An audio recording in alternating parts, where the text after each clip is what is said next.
Tendance première. On a grand plaisir à retrouver Yasmine Lamis, bonjour. Bonjour Véronique. Notre chroniqueuse juridique qui prouve à quel point cette émission est interactive. Mais exactement. Il y a un mois, je vous avais parlé du cyberharcèlement.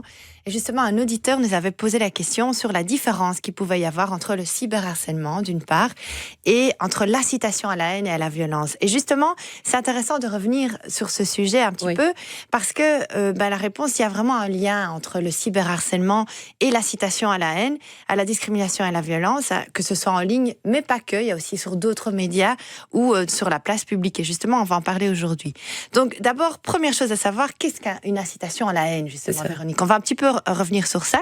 Donc, un discours de haine, qu'est-ce que c'est? Eh bien, c'est toute forme d'expression qui incite à la haine raciale, par exemple, à la xénophobie ou toute autre forme de haine qui sont fondées, au fait, sur une raison bien précise. On parle souvent des critères de discrimination, comme par exemple une race, une couleur de peau, une orientation sexuelle, etc. Et justement, il y a vraiment un lien avec le cyberharcèlement. Il y a aussi le critère intentionnel. Donc, aussi bien pour l'incitation à la haine que pour le cyberharcèlement, il faut que l'auteur savait ou devait savoir qu'il y a vraiment une intention d'atteinte à la tranquillité de la victime, quelque part. Et alors, par contre, la différence qu'il y a avec le cyberharcèlement, c'est que quand on parle de cyberharcèlement, il faut qu'il y ait une répétition. C'est-à-dire, il faut que ce soit un acte qui ait lieu plusieurs fois sur la durée. Tandis qu'ici, un discours de haine, eh bien, ça peut être une forme unique, une action unique. Donc ici, il y a déjà une petite différence. Et alors, justement, la citation à la haine, ça peut prendre différentes formes et ça peut prendre la forme de cyberharcèlement. Donc, vous voyez, les deux sont liés.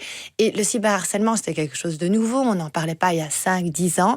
Tandis que l'incitation à la haine, on en parle déjà beaucoup aujourd'hui, mais on en parlait déjà beaucoup il y a 5, 10, 20 ans. C'est vraiment quelque chose qui a toujours existé. Mais ça prend de plus en plus maintenant la forme, justement, aussi beaucoup pour les jeunes, de cyberharcèlement. Donc voilà. Alors, autre chose aussi à savoir, c'est qu'on se dit, oui, mais quid de la liberté d'expression? C'est souvent ce qui est opposé comme argument quand on parle. Exactement. Quid de la liberté d'expression? C'est souvent ça qui est opposé, effectivement. On se dit oui, mais dans certaines limites. J'ai le droit de dire mon avis, j'ai le droit de dire ce que je pense, mais comme disait mon papa quand j'étais petite, ma liberté s'arrête là où commence la liberté de l'autre. Et c'est là justement toute la différence. J'avais parlé la dernière fois du droit à l'image. C'est une des premières limites qui va venir un petit peu booster contre ce problème de liberté d'expression. Mais il y a aussi tenir des propos diffamatoires, incitation à la haine, tout ça c'est considéré comme un délit et dès lors c'est sanctionné pénalement. Donc il faut toujours faire attention. Alors on se dit oui, mais inciter à faire quelque chose, est-ce que c'est puni? Eh bien oui, inciter à faire quelque chose, c'est finalement plus que le simple fait de penser. C'est déjà un acte en soi. Quand on incite quelqu'un, quand on incite à discrimination, à la haine, quand on attise le feu quelque part, eh bien on peut déjà être puni pénalement. C'est un acte en soi et justement, là déjà, on peut arriver à des peines de prison de 1 mois à 1 an, par exemple, ou des peines d'amende. Et justement, encore la différence entre le cyberharcèlement et l'incitation à la haine, c'est que une fois qu'il y a cyberharcèlement, eh bien, les peines, elles sont plus lourdes. On peut aller plus vite jusque 2 ans de prison, tandis que pour une incitation à la haine classique, entre guillemets, sur la place publique, on va jusqu'à 1 an de prison. Vous voyez, il y a vraiment les peines sont plus lourdes quand on parle de cyberharcèlement. Elles sont aussi plus lourdes quand c'est un fonctionnaire public, par exemple, un policier ou un représentant, lui aussi, il a des peines plus lourdes. Donc voilà. Alors on se dit oui, mais dans un lieu public, ce n'est pas sur Internet, en ligne. Bien sûr que oui. En ligne, c'est considéré comme sur un lieu public. Et donc, vous savez, des écrits, des images, des vidéos qui peuvent inciter à la haine sur les réseaux sociaux, eh bien, ça, c'est condamnable pénalement, c'est sanctionné pénalement. Et justement, maintenant, on va en parler, la jurisprudence, donc les décisions des juges en Belgique, eh bien, ils ont donné ces derniers mois, ces dernières années, des punitions de plus en plus sévères par rapport à ça. Oui. Parce que, on en avait déjà parlé, les réseaux sociaux, c'est difficile un petit peu de contrôler ça, les limites sont parfois floues. Et justement, ici, il y a des punitions, des sanctions de plus en plus sévères qui sont données, notamment avec le cyberharcèlement. Alors, les punitions, elles existent, mais je trouve qu'il est toujours très difficile de les mettre en œuvre. Oui. Et il y a notamment cette question de apporter la preuve la charge de la preuve. Voilà, exactement. Alors ici, quand on parle d'incitation à la haine, dans le cas notamment des réseaux sociaux, du cyberharcèlement, bien souvent, la charge de la preuve est renversée. C'est-à-dire que c'est l'auteur qui va devoir aller prouver qu'il n'a pas attenter à la pudeur ou à la réputation d'autrui. Donc souvent, la charge de la preuve est renversée. Donc ici, c'est intéressant aussi. Et alors, on se dit, oui, mais moi, je fais sur mon compte privé, donc je peux dire ce que je veux. Eh bien, la réponse est non. Il n'y a pas une zone de non-droit sur les réseaux sociaux. C'est aussi contrôlé. On ne peut pas faire ou dire ce qu'on veut aussi sur les réseaux sociaux. Mais aussi, ce qui est grave, c'est qu'on ne sait pas la réaction des autres autour. Qu'est-ce qu'ils vont aller dire? Et c'est ça souvent qui empire la situation de la victime. C'est-à-dire que nous, on va aller poster quelque chose sur le coup de la colère. Après, on se dit, mince, j'aurais peut-être pas dû mettre ça. Mais alors, ça s'amplifie avec toutes les personnes sur les réseaux sociaux qui vont rajouter. Et alors, autre chose aussi à savoir, c'est que au niveau de la jurisprudence, eh bien, il y a des décisions, il y a des premières en Belgique qui ont condamné notamment une personne, ici récemment, une personne sur Twitter qui avait un profil avec un faux nom. Enfin, on l'a pas tout de suite retrouvé. Il s'est dit, moi, c'est un peu l'anonymat anonyme. Il avait un profil, un autre nom sur son profil. Eh bien, maintenant, on peut retrouver cet auteur. On peut aller le tracer, si vous voulez. On peut le retrouver. Et c'est une première en Belgique. Il y a une personne qui a été condamnée par le tribunal correctionnel d'Anvers. On a retrouvé son profil et il a été condamné pour incitation à la haine et à la violence à l'encontre de personnes d'origine étrangère, notamment. Et aussi, en même temps, il a été condamné pour cyberharcèlement à caractère sexiste. Donc ça, c'est vraiment une première. On se dit, il y a un faux anonymat, je vais mettre un faux profil, on va pas me reconnaître, je peux un peu dire ce que je veux. Eh bien non, là aussi on peut vous retrouver, là aussi on peut vous tracer. Et ça, c'est une nouveauté en Belgique, une première en Belgique. Donc voilà. Est-ce que la différence aussi peut-être entre l'incitation ou le cyberharcèlement, c'est que le cyberharcèlement vise une personne et que l'incitation peut viser un groupe de personnes, pas forcément une victime en particulier. Voilà, exactement. Donc souvent, c'est ça aussi la différence, c'est que ici, le cyberharcèlement, on va viser une personne. Donc ici, quand je vous parle de ce jugement, c'était une des responsables de chez UNIA. UNIA, c'est le Centre pour l'égalité des chances. Et cette jeune femme a été vraiment touchée. Elle a dit, elle et sa collaboratrice, elles ont été visées personnellement justement par cet auteur sur Twitter. Et en même temps, qu'est-ce qu'il avait fait? Il avait aussi été condamné pour incitation à la haine à l'égard d'un groupement, justement, un groupement de personnes d'origine étrangère. Donc ici, on voit vraiment la différence, c'est qu'effectivement, le cyberharcèlement, on va plutôt cibler une victime, une personne bien précise, tandis que la citation à la haine et à la violence, eh bien, c'est plutôt un groupement. Et c'est là que parfois, on a un peu du mal à définir, à dire, ici, il y a eu incitation à la haine ou pas, parce que quand c'est un groupe qui est visé, c'est un peu plus flou, vous voyez. Donc ça, la différence est un peu plus floue, plus différente.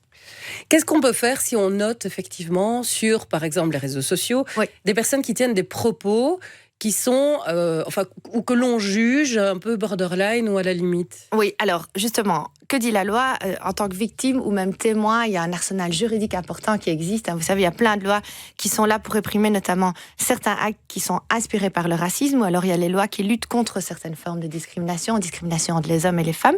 Il y a aussi la loi relative aux communications électroniques, la Convention européenne des droits de l'homme. Il y a plein de choses qui sont mises en place. Alors, qu'est-ce qu'on peut faire en tant que témoin? Je l'ai dit, il y a 2 sites qui sont intéressants. Il y a le site UNIA, unia.be. C'est le Centre pour l'égalité des chances, et eux, ils sont vraiment là pour vous aider, que vous soyez témoin ou victime. Vous pouvez les contacter. Eux, en premier lieu, ils vont essayer le dialogue, la médiation, mais si ça marche pas, ils vous aident à aller en justice. Donc ça, c'est super intéressant. Il y a aussi pour les plus jeunes, je m'informe.be, qui est super intéressant. Alors, une chose à faire, c'est essayer d'être entouré, soit par une association. Il y a de plus en plus d'associations qui existent et qui vont lutter contre les discours de haine. La Fédération Wallonie-Bruxelles, elle a décidé de renforcer les campagnes de lutte contre la haine en ligne, et elle a désigné le Bureau international de la jeunesse. Vous allez voir sur Internet, ils vont coordonner différentes actions qui sont menées justement pour vous aider. Sachez que vous n'êtes pas seul, il y a plein d'associations maintenant qui existent et qui peuvent vous aider justement pour aller plus loin, soit en tant que victime, soit en tant que témoin. Et alors, autre chose à faire aussi, j'en avais déjà parlé pour le cyberharcèlement, c'est n'hésitez pas à porter plainte, à passer au stade supérieur, c'est-à-dire au stade justice, en tout cas police. Allez porter plainte, déclarez-vous aussi personne lésée, parce que ça c'est important, vous pourrez avoir des nouvelles de vos dossiers, rajouter des nouvelles pièces dans votre dossier. N'ayez pas peur d'aller plus loin, d'aller au pénal ou au civil, et demander aussi des dommages d'intérêt si vraiment c'est un cas extrême et que vous êtes victime. Ce qui s'est passé par exemple dans un stade de foot italien oui, justement, exactement. Est-ce qu'on peut considérer que c'est une incitation à la haine ? Alors, ici, donc... C'est compliqué, je oui, dans c'est ce cas-là, de coller. Il doit y avoir d'autres armes juridiques. Mais... Exactement, donc c'est intéressant parce que j'avais déjà prévu depuis longtemps de faire ma chronique et puis j'ai lu et j'ai vu dans le JT et dans la presse hier, effectivement, donc ce qui s'est passé lors du match de foot entre Malines et Charleroi, donc un jeune joueur de Malines a quitté le terrain en pleurant parce qu'il semblerait qu'il aurait été hué, en tout cas on aurait dit des choses à son égard, enfin des supporters l'auraient insulté. Maintenant c'est un petit peu délicat parce que l'arbitre de ligne et l'arbitre n'auraient pas entendu. Alors lui il a même obtenu un carton jaune si je ne me trompe pas et il s'est fâché un petit peu, il s'est énervé sur l'arbitre. Donc c'est un peu triste parce que les autres acteurs ont dit oui mais il n'a pas entendu. Alors eux s'ils n'ont pas entendu on peut pas dire que c'est pas vrai, mais on peut pas dire que c'est vrai, c'est un peu sa parole contre la mienne. Et effectivement, en Italie, il y a eu la même chose qui s'est passée.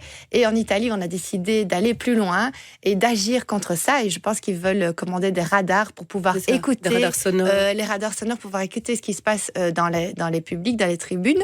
Maintenant, là, justement, à nouveau, on arrive à ce problème de la vie privée, parce qu'ils disent que si on arrive à écouter ce que le public dit dans les tribunes, ben, il y a une atteinte à la vie privée. Donc, il y a encore cette limite entre vie privée et je pense qu'à partir du moment où un joueur de foot se met à pleurer, c'est qu'il a dû entendre quelque chose. Oui, je crois aussi. On n'épiloguons pas, mais c'est pas la première fois qu'on se retrouve dans des stades avec des cris de singe, dès qu'un joueur noir monte sur le terrain. Exactement. Là, on peut pas.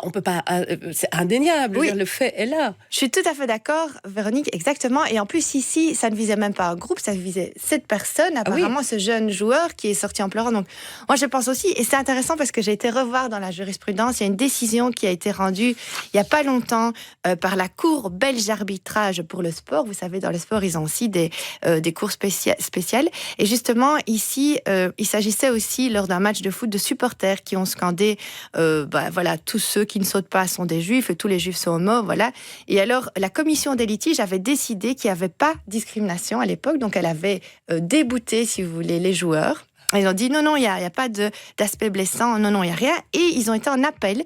Et la Cour belge d'arbitrage n'a pas suivi la commission pour le slogan d'orientation sexuelle. Donc elle a condamné, elle a dit non, il y a vraiment eu discrimination pour en tout cas le point d'orientation sexuelle. Et elle a cassé, si vous voulez, la décision. Donc c'est intéressant de voir que déjà là, la commission des litiges avait dit non, il n'y a pas de caractère blessant. Et au final, on est venu casser la décision.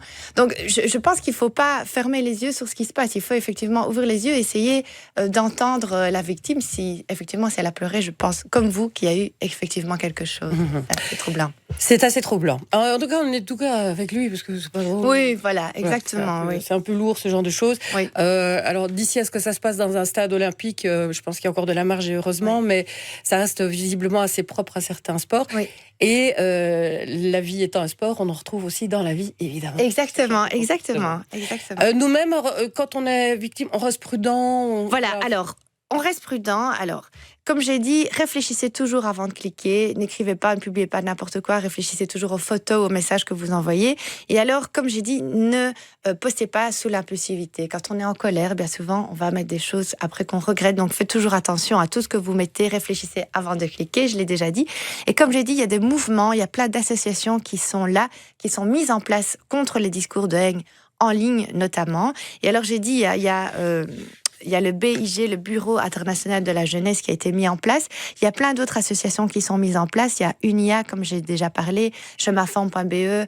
Il y a plein d'associations qui existent, qui sont là pour vous aider, pour vous encadrer. Et alors, vous savez, même les réseaux sociaux, Facebook, récemment, ils ont défini des nouveaux standards de communauté. C'est un règlement, en fait, qui va un petit peu définir le contenu qu'on peut poster ou pas poster. Ils vont être un peu plus à l'écoute de ce qui se passe. Et même Twitter lutte contre ce genre d'incitation à la haine. Vous savez, les réseaux sociaux, dont Facebook, ont été beaucoup critiqués parce qu'ils disaient que c'était un outil de propagande, notamment avec le terrorisme. Oui. Et ça a été fort critiqué. Et donc, ils ont revu leurs standards.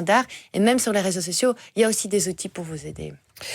On n'hésite pas à aller se renseigner. Oui, exactement. Unia.be, super intéressant. Merci beaucoup, Yasmine. Avec plaisir. À très vite. À bientôt.